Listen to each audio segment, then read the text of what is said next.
Hi guys, welcome back. This is going to be a longer video, but I think it's an important thing.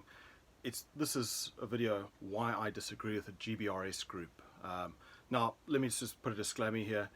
This is not that they suck and they're wrong and oh gosh, if you train with them you're going to die. Not at all. I have the utmost respect for them. But this is an alternative method that I feel will work better, taking nothing away from them, and still a great bunch of guys who I highly recommend that you train with. So what we're talking about is the close-in weapon stuff. So this is the target, the bad guy, whatever, is right in your face. Obviously this is an airsoft, so I don't have to prove that it is unloaded. But so what we want to do is, as they correctly say, we bring it back, we cant the firearm to the side. Why? Well, it's because if I have it here, it's going to smack into my body armor, into my body, whatever, and it's going to cause a malfunction, which is obviously what we do not want. So we just cant it out, which is going to eliminate misfeed, possible misfeed. So it's going to sit like this, and you see how it functions. It just works flawlessly. Right, now, what do we do with this other hand? Right, different methods out there is we bring it across here, or we put it on our chest, as in a draw stroke, comes here, comes here. Why we don't do these techniques? Number one is it's doing nothing. If a threat is in your face, I don't care how fast your draw stroke is, you're not going to get your firearm out quick enough to stop that knife. So we need a hand out here to deal with any problems. So I can smash in the face, I can block something, whatever. So if I have my hand here, it's doing nothing. It's just covering my chest, and it's a touchy feel-good session.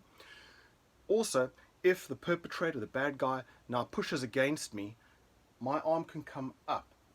And so what it does, it takes my chin and it pushes it backwards. Now if you think, a good friend of mine in South Africa always said, you know, think of it, you've got a pole going through the middle of your head, out your pupil, at your bum hole.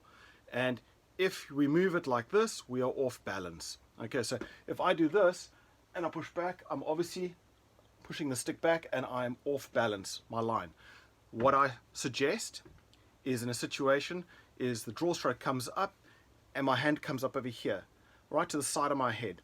Number one, it protects me from any strikes, and also, look at that, magically it keeps my my elbow out of the way of the firearm when it's pointing. Now generally the firearm will be pointing down, so we're going to engage into the pelvic girdle area, but should they push my against my elbow, look at my elbow, it does that. It pushes out the way, which further mitigates me getting shot in the arm. So again, if it comes up, the draw stroke, bam, bam, bam, and it comes up like that. All right, and then I can move back. And remember, we don't move straight back, we'll move back in a diagonal. If you have the time and your strike has worked, I suggest we get off the line one-handed shooting, which I've covered in other videos. I suggest that you like, subscribe, and push that notifications button, and you move off the line at a 45-degree, or as the environment that you're working in. So if you're in a car park and you can only move straight back, at your first and earliest opportunity, move to the sides behind vehicles and create that space away from the perpetrator. All right, that's what I got for today. Like, subscribe, and hit that notification button for more videos that piss the left off.